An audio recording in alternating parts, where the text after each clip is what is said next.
Hello বন্ধুরা, আমি পায়েল। আজ চলে এসেছি নতুন আরেকটি রেসিপি নিয়ে। পাঁচমিশালি সবজির একটি রেসিপি, সেটাই তোমাদের সাথে শেয়ার করব।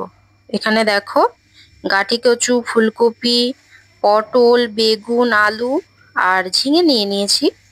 আর আমি এখানে 4-5টা শুকনো কাঁচা লঙ্কা আর একটা টমেটো কেটে রেখে দিয়েছি। আর আমি ফোড়নে ব্যবহার করব রাঁধুনি, পাঁচফোড়ন আর দুটো শুকনো লঙ্কা, দুটো তেজপাতা। এদিকে গ্যাসে একটা কড়াই বসিয়ে দিয়েছি। কড়াইটা গরম হয়ে গেছে, তাতে আমি সর্ষের তেল দিয়ে দিলাম। এবার দেখো, তেজপাতা আর শুকনো লঙ্কা দিয়ে তারপরে আমি ফোড়নগুলো দিয়ে দিলাম। দিয়ে হালকা একটু নেড়ে নিচ্ছি।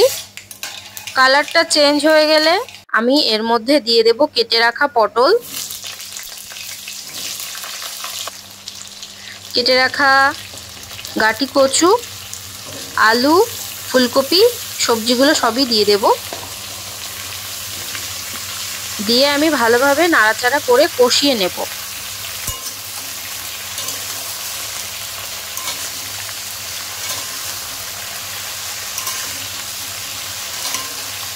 আমি কিন্তু সবজিতে কোনো মশলাই ব্যবহার করব না। সামান্য পরিমাণে জিরে গুঁড়ো দিয়ে আমি রান্নাটা করব।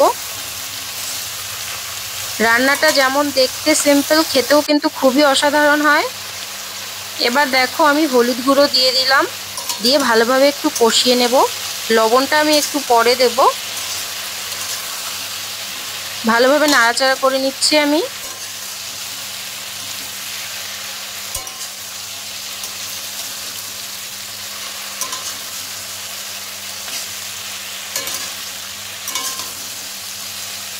সবজিটা কিন্তু খেতে খুবই টেস্টি হয়। তোমরা একবার অবশ্যই বাড়িতে ট্রাই করে দেখো, খুবই ভালো লাগবে।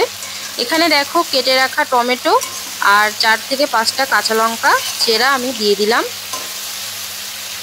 দিয়ে একটু নেড়ে দিলাম।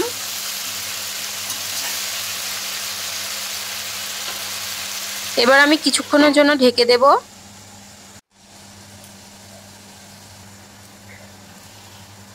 কিছুক্ষণ বাদে আমি ঢাকনাটা সরিয়ে নিলাম।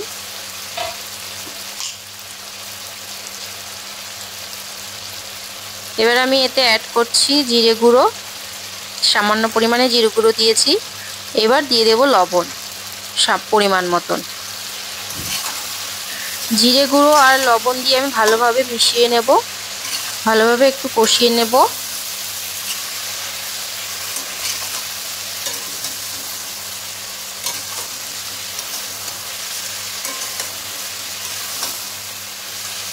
খুবই ভালোভাবে সময় নিয়ে সবজিগুলোকে ভালোভাবে কষাতে হবে। এবার আমি এতে দিয়ে দেব কিছুটা পরিমাণে চিনি, কারণ নিরামিষ তরকারিতে একটু চিনি দিলে খেতে কিন্তু আরোই ভালো হয়।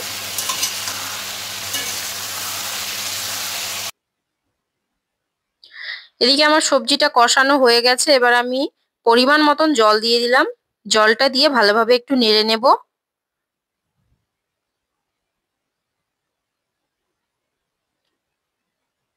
কালারটা কিন্তু খুবই সুন্দর এসেছে। ঝোলটা ফুটে গেলে আমি 10 মিনিটের জন্য ঢেকে দেব, মিডিয়াম টু লো আছে। আর ওদিকে আমি আগে থেকেই গোটা জিরে, গোটা ধনে শুকনো খোলায় ভেজে গুঁড়ো করে রেখেছিলাম।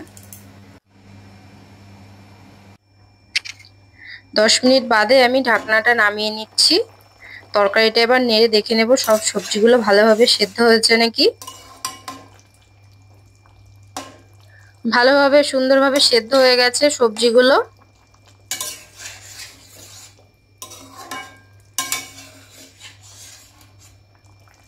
এবার আমি দেখো, ওই ভেজে রাখা মশলাটা তরকারির মধ্যে দিয়ে ভালোভাবে নেড়ে দিয়ে 5 মিনিটের জন্য ঢেকে রাখবো।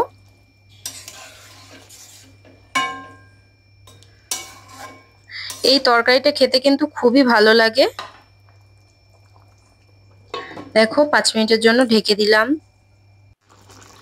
5 মিনিট বাদে আমি ঢাকনাটা সরিয়ে নিলাম। তরকারিটা কিন্তু আমার রেডি হয়ে গেছে। আমি একটা প্লেটে নামিয়ে নেব। এখানে একটা প্লেট নিয়ে নিয়েছি, তাতে আমি তরকারিটা নামিয়ে নিচ্ছি।